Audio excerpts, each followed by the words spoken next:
आपको ये प्लान करना पड़ेगा कि जिस भी एग्ज़ाम के लिए जा रहे हैं आपको ये प्लान करना पड़ेगा कि कम से कम 3 महीने का टाइम आपको आउटपुट प्रैक्टिस करने के लिए रखना चाहिए, जहाँ पे आप इनपुट खत्म कर रहे हैं। You store it in your mind and you allow it to remain in your mind.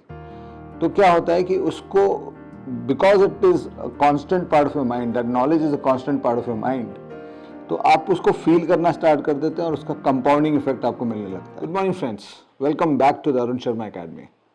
आप मेरे साथ इस course how to become a super successful student में हैं, और इस कोर्स में हम लोग ने आज के पहले देखा है कि क्यों ज़रूरी है आपके लिए ये करना कि आप अपने एकेडमिक पोटेंशियल को अनलीश करें, एक सुपर सक्सेसफुल स्टूडेंट की तरह अपने आप को निकालें अपने अंदर से।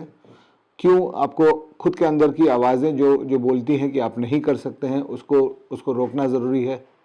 एक ग्रेट प्लान बनाना ज़रूरी है।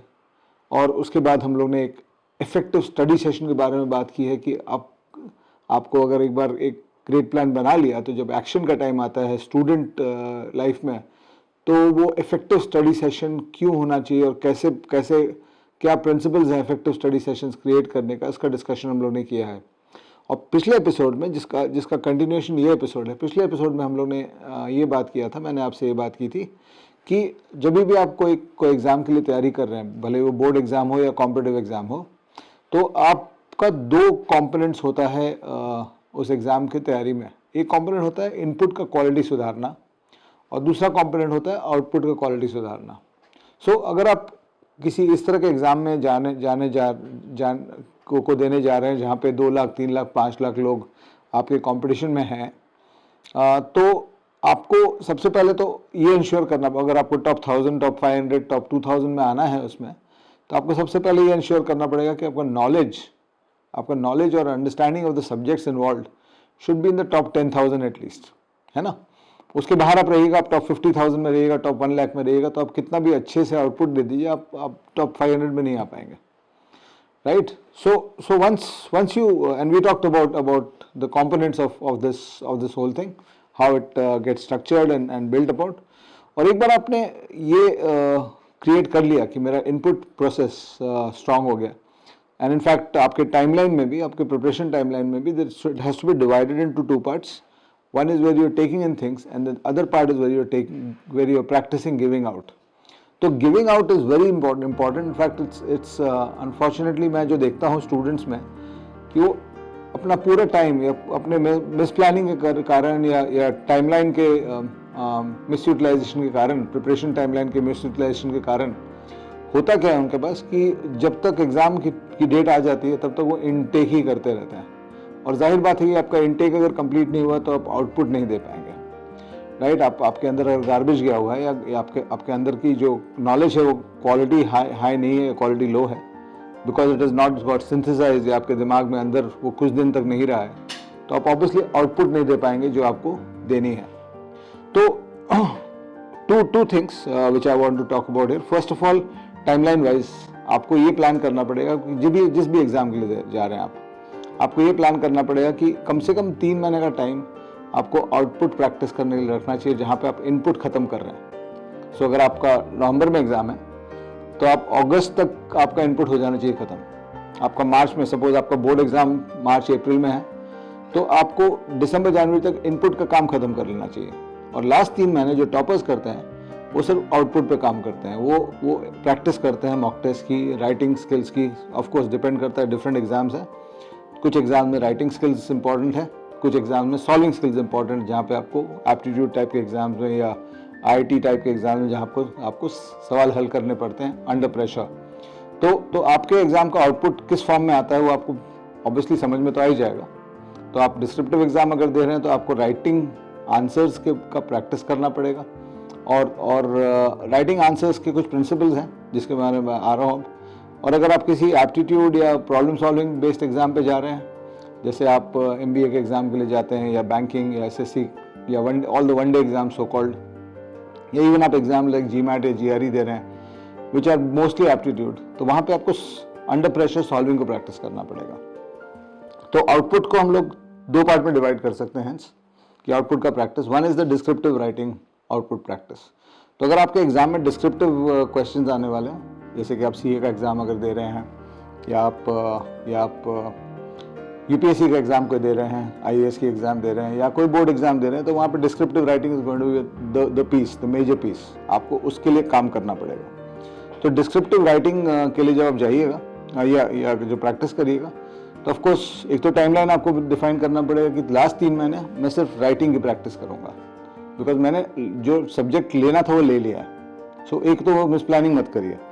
दूसरा पॉइंट इसमें ये हो जाता है कि जब आप अपने थॉट्स के थ्रू आगे जाते हैं या अपने राइटिंग के पॉइंट पे आते हैं, तो प्रैक्टिस के अलावा कुछ बेसिक प्रिंसिपल्स हैं जो आपको याद रखने चाहिए उसके लिए कि आपका राइटिंग क्वालिटी इंप्रूव कैसे करें।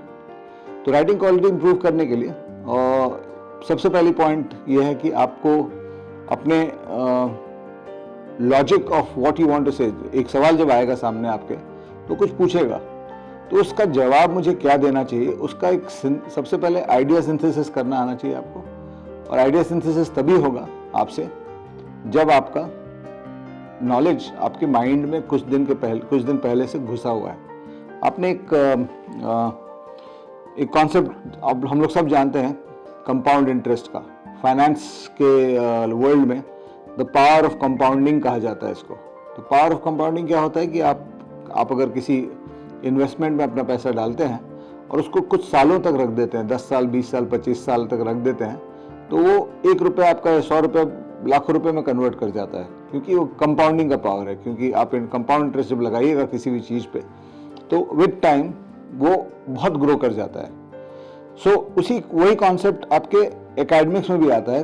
The power of compounding is also used in academics and in becoming a great student, and that power of compounding is coming in the form that आप जब कोई टॉपिक को अंदर ले लेते हैं और उसको अपने दिमाग के अंदर कुछ दिन तक रखते हैं, you store it in your mind and you allow it to remain in your mind, तो क्या होता है कि उसको, because it is a constant part of your mind, that knowledge is a constant part of your mind, तो आप उसको feel करना स्टार्ट कर देते हैं और उसका कंपाउंडिंग इफेक्ट आपको मिलने लगता है। और कंपाउंडिंग इफेक्ट मिलने के बाद जब आप सिंथेसाइज करिएगा किसी आइडिया को, तो आपको बहुत स्ट्रॉन्ग वैल्यू मिलेगा। आपका जो आइडिया सिंथेसिस होगा which will be much better than what somebody who's just taken in yesterday और आज वो आउटपुट देना चाह रहा है। सो एक पॉइंट ये हो गया आपके हाई क्वालिटी राइटिंग का। दूसरा हो गया कि एक बार आपने आइडिया सिंथेसाइज कर लिया, तो जब आप राइट कर रहे हैं तो आप हमेशा स्ट्रक्चर्स में लिखिए।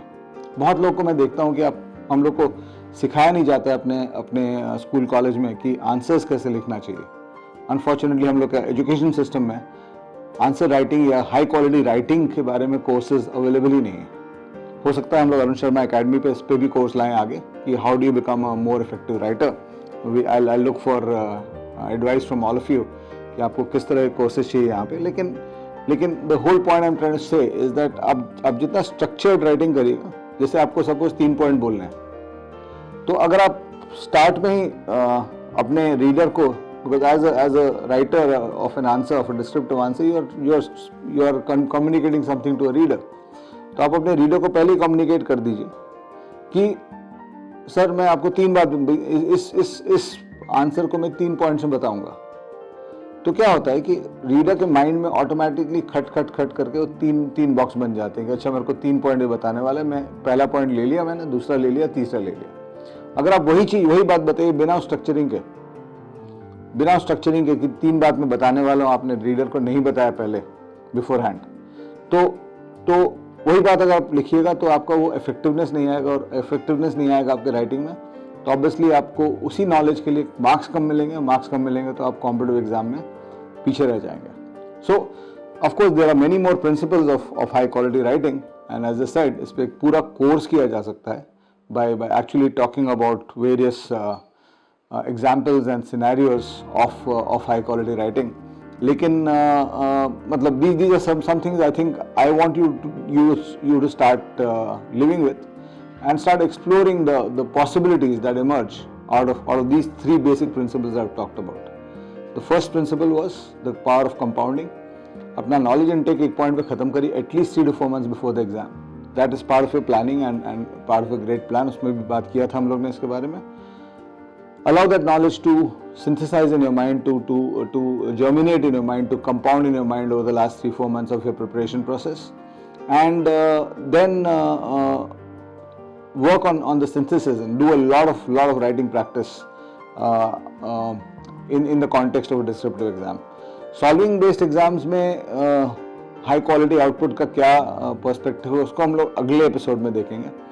और आज के लिए इतना ही. I hope you are enjoying what we are doing here, and do share the videos and do share the episodes, and do share it with anybody who you think can benefit from what we are talking about here, right? So thank you so much for the time being.